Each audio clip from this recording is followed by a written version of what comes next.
Hello friends, আপনারা দেখছেন PR village kitchen.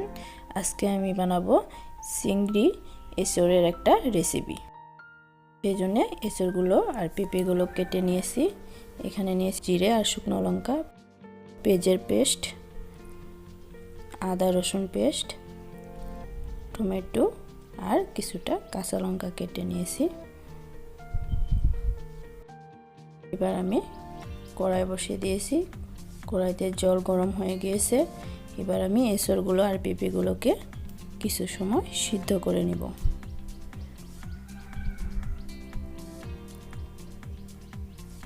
এঁচড়গুলোকে দিয়ে দিলাম, পেঁপেটাও দিয়ে দিলাম। অল্প পরিমাণে লবণ দিয়ে দিব।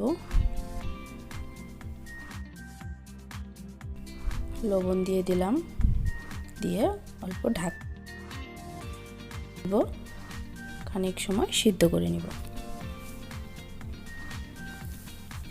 সিদ্ধ হয়ে গিয়েছে এঁচড়টা, এবার আমি নামিয়ে নিব।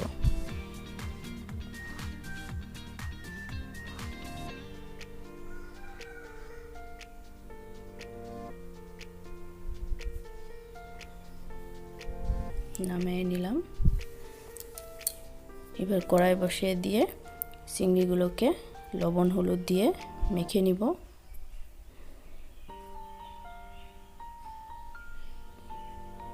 হলুদ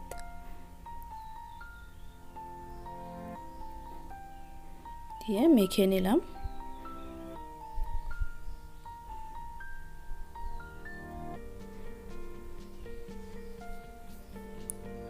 এবার কড়াইটা গরম হয়ে গিয়েছে। কড়াইতে তেল দিয়ে দিব। তেলটা আমি সাদা তেল ব্যবহার করলাম চিংড়িটা ভাজার জন্যে।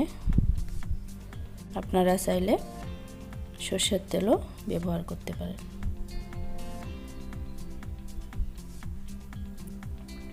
তেলটা গরম হয়ে এসেছে।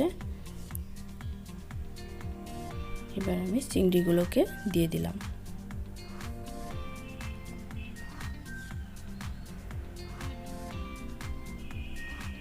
চিংড়িগুলো ভাজা হয়ে গিয়েছে। এবার আমি নামিয়ে নিব।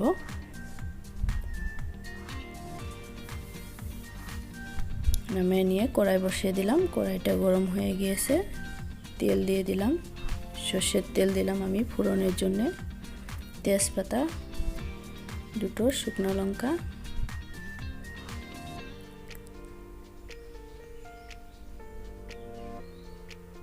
এবার আমি গোটা জিরে দিয়ে দিলাম।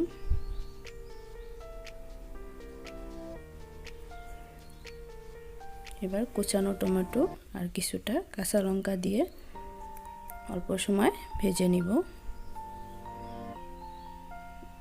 তারপর এক এক করে মশলাগুলোকে দিয়ে দিব।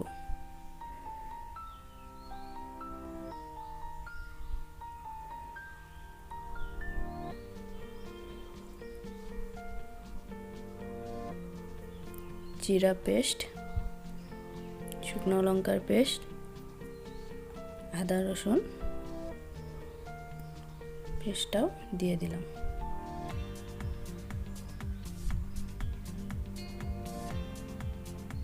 এবার মশলাটাকে কয়েক মিনিট ধরে কষিয়ে নিব। মশলাটাকে অল্প কষিয়ে নিলাম। এবার পেঁয়াজের পেস্টটা দিয়ে দিব। পেঁয়াজের পেস্টটা দিয়ে অল্প সময় কষিয়ে নিলাম। মশলাটা রেডি হয়ে গিয়েছে। এবার এঁচড় আর পেঁপেটাকে দিয়ে দিলাম।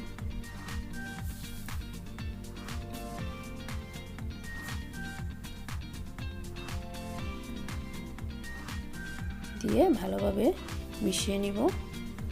এতে দিয়ে দিব লবণ আর হলুদটা, পরিমাণ মতো লবণ,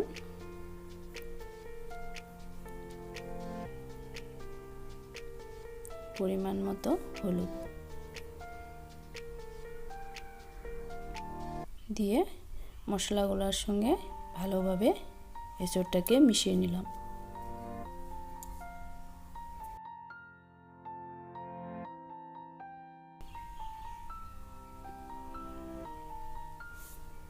ভালোভাবে ভেজে নিলাম। এবার আমি এতে পরিমাণ মতো জল দিয়ে দিলাম।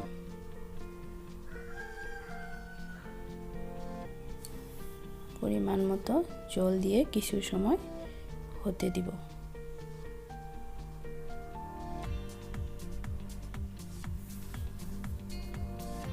জলটা ভালোভাবে ফুটে গিয়েছে।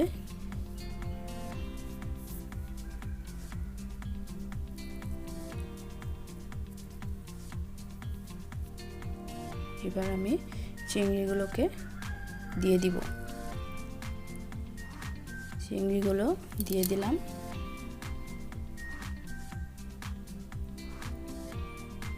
চিংড়িগুলো দিয়ে অল্প সময় নাড়াচাড়া করে মিশিয়ে নিলাম।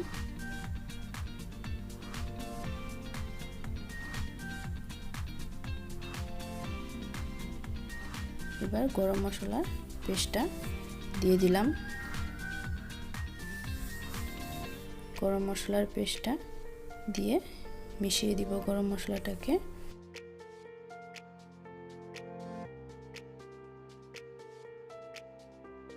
এবার অল্প সময় ঢাকা দিয়ে দিব।